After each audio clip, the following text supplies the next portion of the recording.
สวัสดีครับ สวัสดีค่ะ Welcome to NBT World's The Fireside. I'm Benjamin Ruchobagan. And I'm Warisa Nidanat Gomon.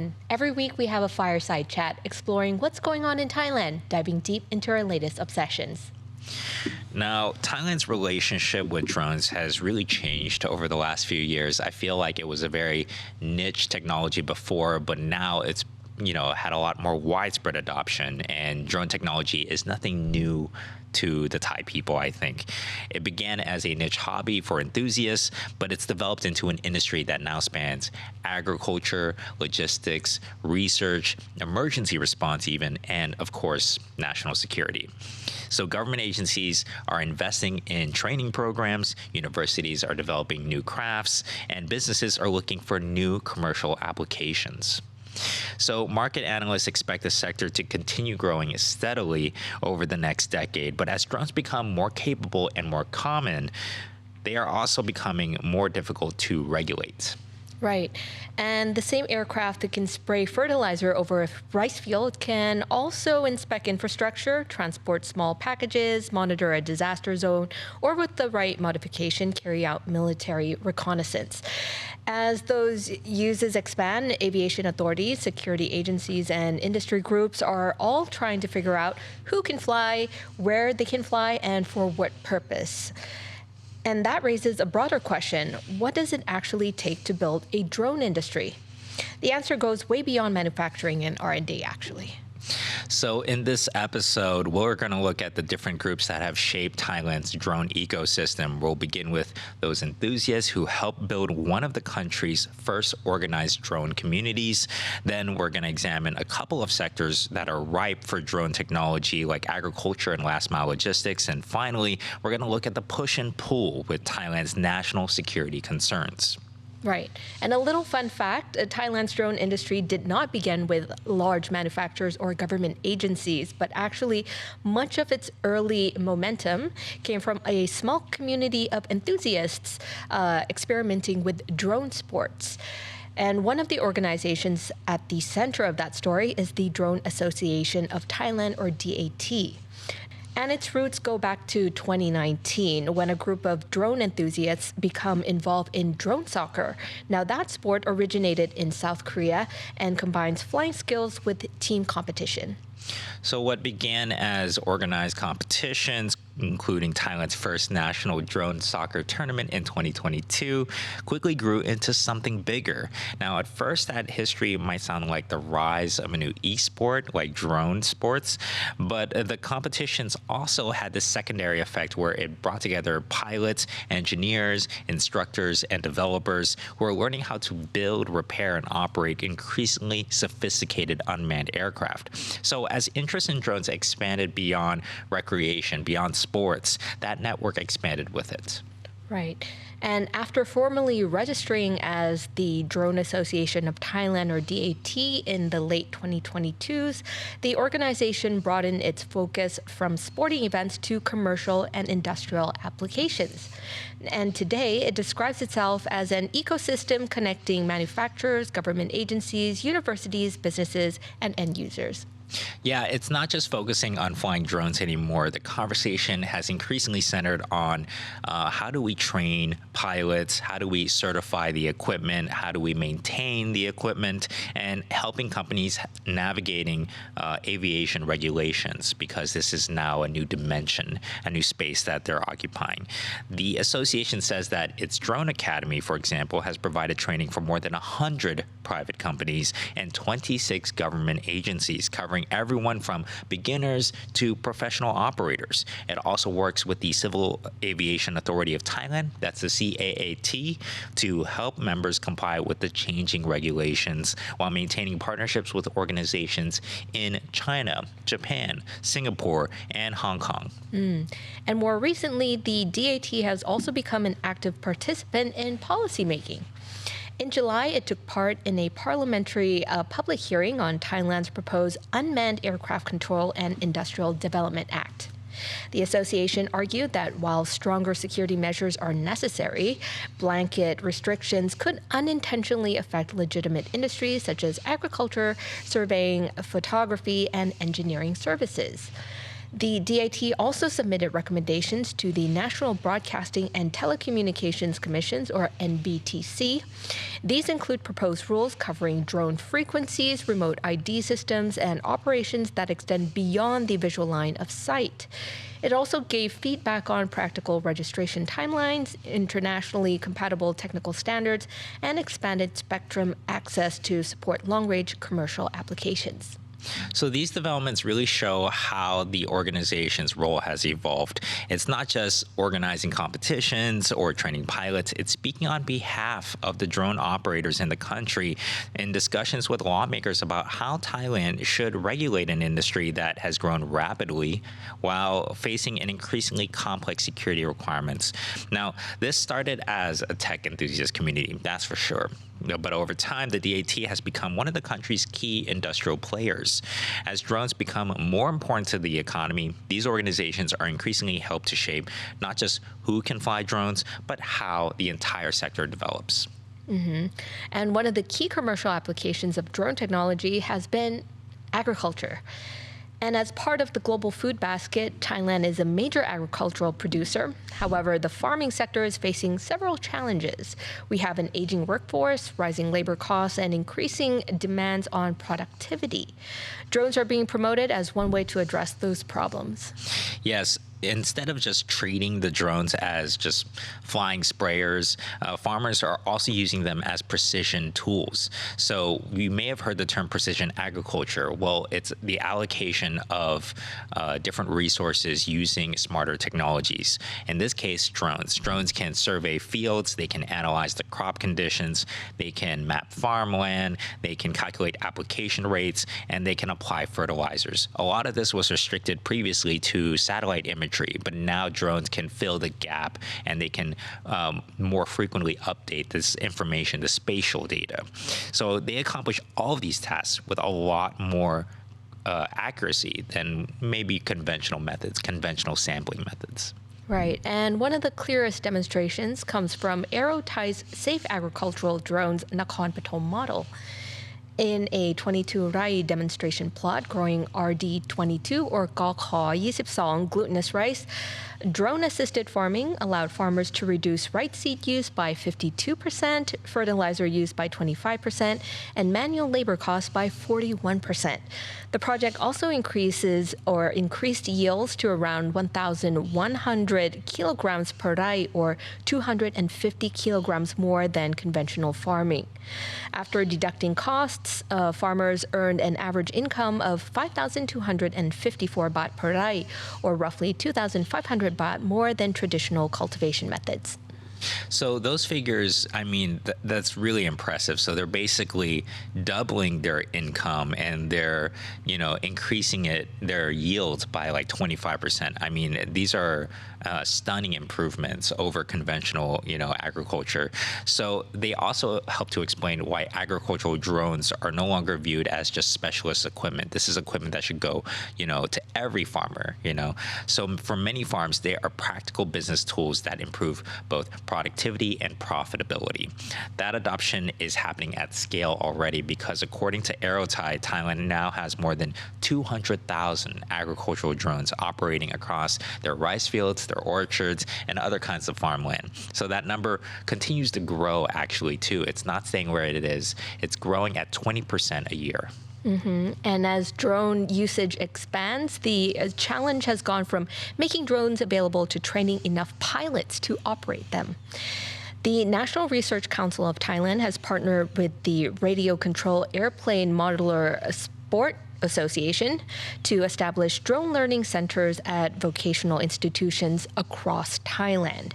Now, currently, there are drone learning centers in Ayutthaya, Chiang Rai, Lampang, and Sukhothai.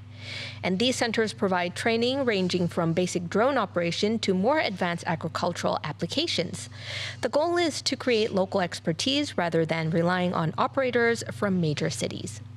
Now, other government agencies are working towards the same objectives. The Department of Agricultural Extension has launched practical training programs that cover drone regulations, drone maintenance, permit applications, and safe operations. So the courses are designed not only to help farmers use drones themselves, but to also create new businesses by training agricultural drone service providers within local communities. I can imagine that with an aging population and with a lot of the youth leaving the agricultural sector, that this is a real uphill challenge to get older people familiar with the new technology.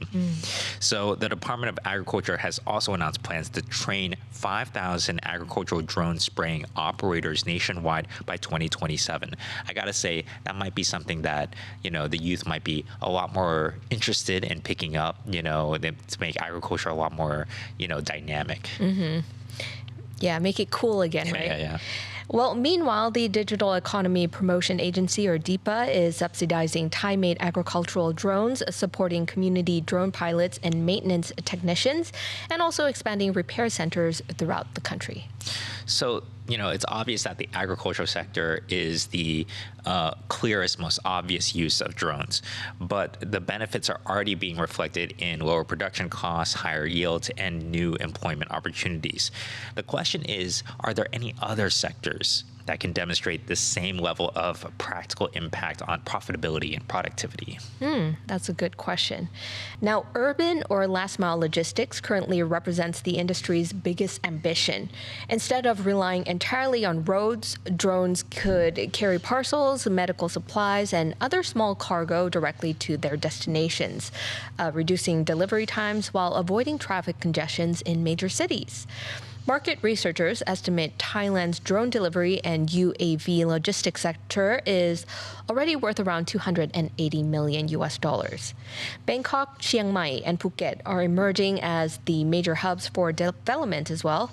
And much of that interest is being driven by continued growth of e-commerce, along with advances in autonomous flight, battery technology, and AI-assisted navigation.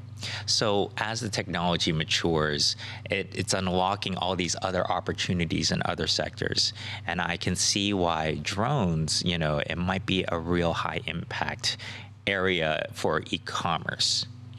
Because essentially we're just trying to, make this job that, all these delivery drivers have to use, and they're congesting all the roads, and they're forced to rush these deliveries, at the last minute, and they can create their own problems on the roads in terms of traffic, in terms of traffic compliance. We can turn all of these into remote jobs. Right? So that might also be something that's worth exploring. I can see the potential here.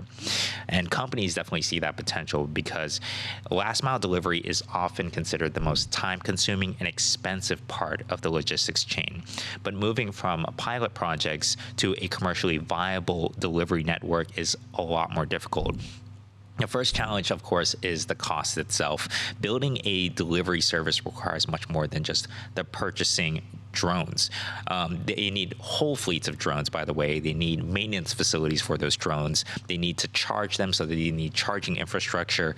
They need to train a whole new fleet. It's not the same as just getting a driver's license. Now you need to train drone operators. You need the software platform to manage them. You need insurance. It's still an aircraft, and you need regulatory compliance as well. So industry estimates suggest that establishing a commercial delivery fleet can require an initial investment exceeding $100,000, or that's 3.35 million baht, and that's a significant barrier for smaller businesses. And the second challenge is the regulation. So unlike agricultural drones operating over relatively open farmland, delivery drones must navigate some of the country's most complex airspace. Commercial operators require a license from CAAT, while flights must comply with requirements covering pilot certification, aircraft registration, operational safety, and airspace approval. So Thailand is gradually adapting to these rules to accommodate more advanced operations. We have the NBTC, which has proposed new frequency allocations and technical standards to support longer range flights. We have the CAAT, which is preparing a national drone master plan covering infrastructure, safety, security, and future urban air mobility systems. Now, draft regulations also envision that the operations will move beyond the pilot's line of sight. Like, you might not always be able to see the drone that you're operating if they go like behind a building or something. So you're going to need support from mobile networks or satellite communications, which would need additional approval as well. So just to summarize, right, the aircrafts are becoming more capable. The batteries are getting better. The autonomous navigation is also becoming more reliable. And Thai researchers are producing commercially viable designs as well. So the more difficult question is not just about the technology anymore. It's about the surrounding regulatory environment that they're taking place in. Will Thailand have the regulations to accommodate these opportunities? And can they move quickly enough to support large-scale urban drone logistics?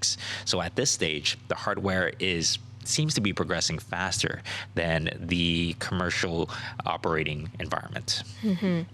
And while agriculture and logistics have expanded the commercial use of drones, national security has become one of the strongest forces shaping how the technology develops in Thailand.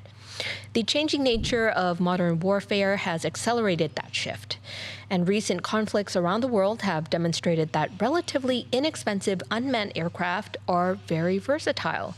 They can perform reconnaissance, target acquisition, electronic warfare, and even precision attacks. Those lessons have influenced military planning in Thailand, as well as particularly following tensions along the border. That's right, because earlier this year, the Thai military announced that it would overhaul its future procurement plans to place greater emphasis on drones and counter-drone systems. The Royal Thai Armed Forces said it's working with universities, private companies, and domestic manufacturers to develop both unmanned aircraft and systems capable of detecting and neutralizing hostile drones. So rather than treating drones as specialist equipment, the Armed Forces sees them as a core capability. It's not just a specialized unit within certain wings. All of the wings of the army should have it. All of the wings of the military forces. So take us through some of what the different wings or the divisions of the military are doing. Right, so the Army is establishing a dedicated drone warfare units and has outlined 5 categories of unmanned aircraft. They have the large UAVs, that's for deep operations, reconnaissance, and armed strike missions. We have the medium UAVs for reconnaissance and target acquisition for division-level units. We have the small UAVs for motorized and armored units for reconnaissance and target location, and very small UAVs for infantry units, micro UAVs for specialized units focused on counter UAV missions. Now, the Air Force has adopted a long-term development plan extending to 2047. And meanwhile, the Navy and police are expanding their own drone and counter-drone capabilities for maritime surveillance, public safety, and critical infrastructure protection. The Defense Technology Institute is also supporting research into technologies ranging from electronic warfare to situational awareness. All these efforts reflect a broader push by Thailand to strengthen the country's domestic defense industry.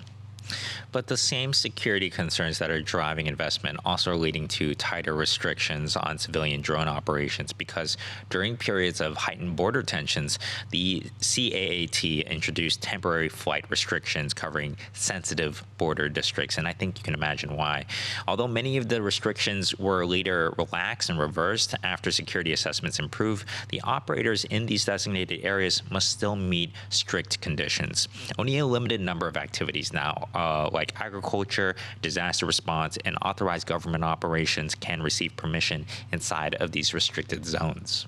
And in 2025, security measures became even more visible when the Army issued an urgent directive that banned drone flights over military areas and authorized personnel to disable or destroy drones considered a threat.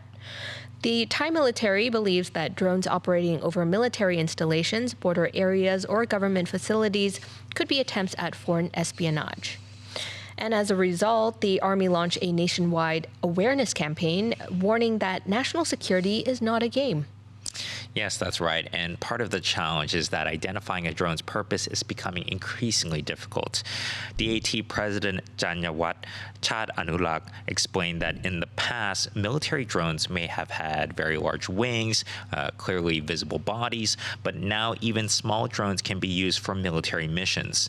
To determine what type of drone it is, you need to look at what it is used for and what additional equipment it has. So a standard consumer aircraft can be modified with surveillance equipment or other specialized payloads, making it difficult for security personnel to determine its purpose just by looking at it. And in many cases, understanding the intent and identifying the person that's controlling the aircraft is becoming more important than identifying the drone itself. And this places the Civil Aviation Authority in a difficult position. On one hand, the CAAT has introduced measures intended to support industry growth. It has waived registration fees for drone operators, updated regulations to accommodate larger industrial drones, and is preparing a national drone master plan. On the other hand, expanding drone use requires tighter oversight. Drones become more capable as they're able to do more and they become more commonplace as a technology. The main policy challenge is how to expand commercial and industrial applications while maintaining national security. And looking beyond Thailand, it's quite clear that drones are becoming an increasingly important part of what policymakers are calling ASEAN's low-altitude economy.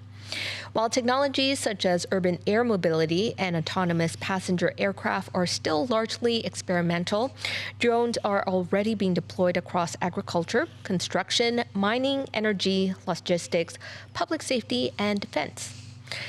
They're also becoming part of a broader smart city initiative. They can support everything from traffic monitoring and environmental management to disaster response and medical deliveries. So a study by the Global UTM Association, or GUTMA, found that in terms of unmanned traffic management, that's UTM, readiness, Singapore and Malaysia have established more advanced systems for integrating drones into their airspace than their peers like Thailand and Indonesia. So, for example, Singapore uses a centralized flight management system integrated with its enterprise safety oversight management system and the FlySafe app. Meanwhile, Malaysia provides basic UTM services through its Looka platform. And our neighbors also recognize the opportunities of the drone industry, and they're not afraid to seize them. Speaking at My Drone Expo 2026, Prime Minister Anwar Ibrahim said if Malaysia wants to become a more successful country in terms of its economy, it must be fast in developing new technologies and fields. Drones are related to digital technology and AI, and we need to build an ecosystem that is suitable and reasonable for them. So if Thailand wants to grow its drone industry, it needs to create an environment where those drones can be deployed safely and at scale. It's undeniable that in recent conflicts like in Ukraine and the Middle East and our own borders, they've definitely accelerated investment in both drones and counter-drone technologies across Southeast Asia. And whether you call them unmanned vehicles or remotely piloted aircraft or just drones, this technology represents a really major leap forward for our economies, our defense, and even our way of life. I know that there's more civilian applications for drones, right? Right. So, for example, I mean, like just basic content creation, because I do that on the sideline as well. Mm-hmm. I shoot content for a couple of events, and they all want drone footage as well because it makes the footage look more, grand. And you can see from a bird's eye view what normal eyes can't see. And those could be tricky sometimes, managing the drones not to crash into things. So I can only imagine, when this is done at scale and like if everybody wants to start using drones, how chaotic that could be. Like if random people are just like, okay, I'm gonna launch my own drone as well in events. That's so true. Now that you say that, like at events, it would be very difficult to determine like who's an authorized drone operator for the event, who's like part of the event photography and they're meant to like record and upload and, and live stream the event through their drone or something like that, versus somebody who just brought their own drone as an enthusiast, as an influencer. So that, it would be important to have some regulation about how they use drones and permits and things like that. Right. So there's the regulation side of it, but it's also very cool, like to see more and more of that drone photography, because I've been seeing online, there's a lot of like behind the scenes stuff where they show how it was shot with a drone, and they show how they're calling out the shots and how they're orchestrating the people to get involved in the path of the drone through like a hotel. There's so many hotels I feel like that have this footage where they're promoting their establishment, they're promoting their resort. And they're like calling out like, okay, now this person Y at the reception. All right, now the drone has to fly through the reception and they have to go up the stairs and everything. And to me, it's very balletic. There's a lot of orchestration that goes behind these kinds of shots. So I imagine that it is a totally different skill set. It's not just like I'm a cameraman, I'm pointing and shooting. I'm sure that takes a lot of its own skill as well, right? Yeah. So for me, there's this whole other, we've been talking very seriously about all these regulations, and we've been talking very seriously about all these other applications. But drones are fun though. Drones are really fun, and it's just a really interesting part of this content side that we are a little bit more familiar with. And now we turn it to our audience. Are you worried or excited about the new drone era? Let us know in the comment section of NBT World's online channels. You can find us on YouTube, Instagram, Facebook, and Spotify. Thank you so much for watching, and we'll see you in the next episode. สวัสดีครับ สวัสดีค่ะ